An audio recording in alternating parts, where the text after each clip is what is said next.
Hello there, Aza here. After thinking for a while about if I should be talking about this whole drama about the NGS headline that has happened recently, I think I wanted to do a different kind of video. And instead, we're going to talk about the positives of that headline instead. Because apparently everybody is just had this mixed kind of a feeling to that kind of headline, but a lot of things are addressed by the NGS headline and maybe David's stream as well. So I would suggest you guys should probably watch those and understand the reason why they actually do that. But I think the most important one is the NGS headline plus, because Chris actually explained a lot of the nuances that's behind the scenes, and it managed to actually give me a feel of relief because every single thing that everybody is like wanting answer for is literally in that headline. So just watch it and celebrate together, of them getting giving out a new code again. So, you know, explaining a lot of those nuances and the game developers and everything behind the scenes. It's actually pretty funny, and I really like the parts where they explain it at the start. So there's that. And of course, then now let's just get back to the topic. Now, why is New Genesis going into the version 2? It's pretty simple. They're going to version 2 and they wanted to call it this version 2 to go back to the times where the first Fantasy Star Online 1, I believe, on the Dreamcast, it originally also has this name of version 1. And I think whenever there was, and when the game was actually brought into like the newer consoles, or when they were ported over to other consoles, they have this version 2 name to them, and they actually are like updates of the original game but with more features and much more basic functionalities and a lot more kind of a quality of life kind of updates of this. So that's why they wanted to use this name before, because instead of like calling it another abbreviation which is going to make it sound like the original New Genesis title is a failure, they instead go opt for this because it actually sounds much more plausible, because it also mirrors the original PSO. So yeah, that's actually the reason for why they're doing this.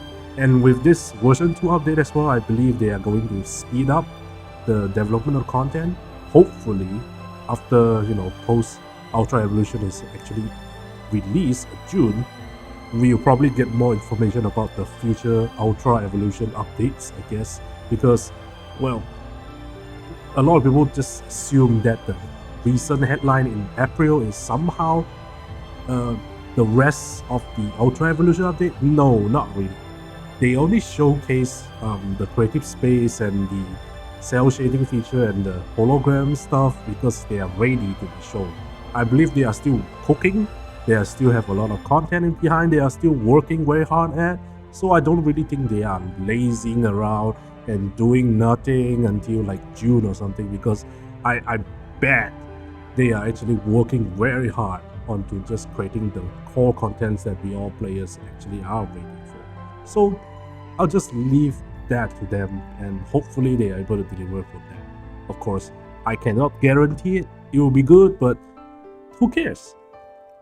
There's only two directions of this, what is going to happen to New Genesis version 2. The first direction is that, okay, the game is unable to deliver what they promise. And well, by then the players base can just stop playing the game until the game become a much better game in the future. Or number two, the game actually delivers the content and everybody actually enjoys the game, and we gain much more player base numbers as well.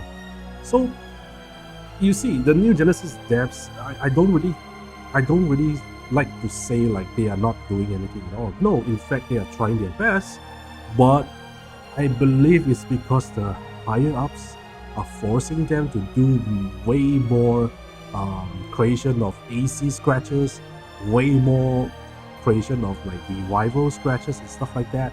I believe that is the reason why they are being overworked at the moment, and they can't really like create like very significant contents for the gameplay segment. That is the reason why we always have been getting like seasonal events continuously, I guess, because they also wanted to prepare for this huge update, which is called the creative space. And I believe their focus was actually trying to completing that and then move on to the next project. So hopefully they are able to deliver on the other Ultra Evolution updates in the future.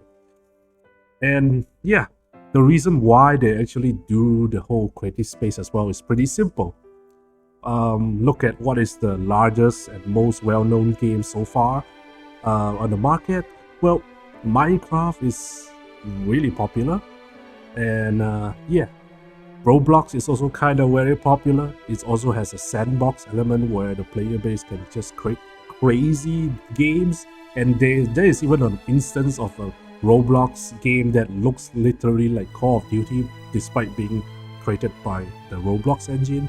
There is a lot of like games that utilizes the creativity element to actually improve their gameplay functions.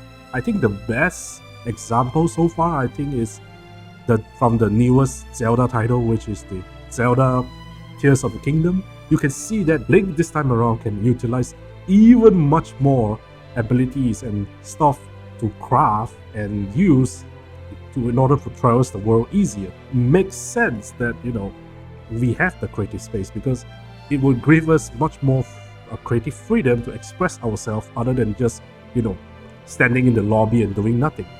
I, in my mind, also have my own idea of what kind of creative space I wanted to create. So yeah, stay tuned for that as well.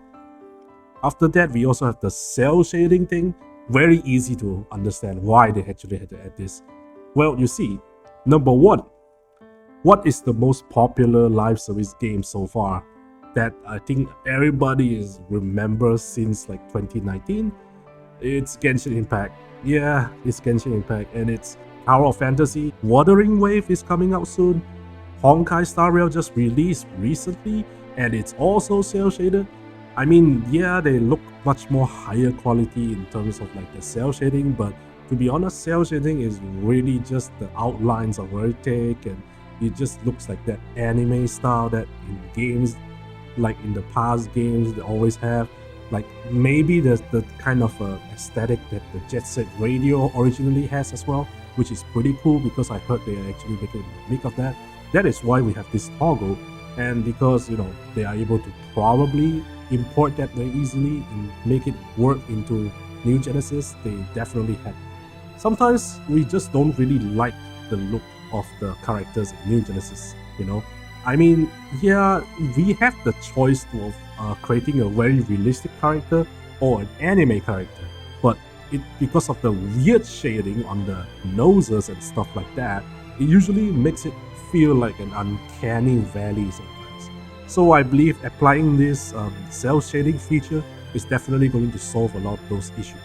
And I believe there are actually several content creators that are very, very stoked on this because, well, the anime aesthetic is finally here in New Genesis, and we don't really need any like external third-party software to actually achieve it finally. And yeah, I think that's a plus.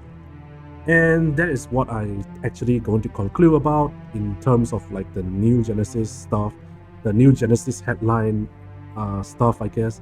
It's overall actually pretty nice, but I wanted to say that, no matter how much you wanted to hate this game, in the end, it's still a free-to-play game. Say what you want about like the game, if it's actually a very, very bad game that you have paid $70 for, or if you had paid $60 for. But New Genesis, you can literally just download this game and just play completely without paying a single dime from start to finish.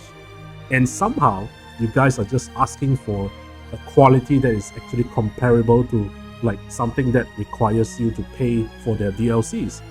You are somehow just comparing this game to like subscription MMOs, or compare it to paid MMOs or paid games. Like come on guys, it's you cannot compare that kind of level when this game is just completely free to play. It's the same thing as like you cannot compare something like Genshin Impact to something like the Breath of the Wild, because they are totally different games. Like sure, they are both single player, but Genshin Impact actually has gameplay locked behind the gacha. So while Link can just pick up any weapon and just use, and he'll actually be able to do different kind of gameplay for free in the game, because it's a paid game. It's a single player paid game instead of a live service. So it depends on how you actually want to put the standards for games are. But I believe for new Genesis and for the devs and the team at Fantasy Star Crew, I don't really think they're slacking off.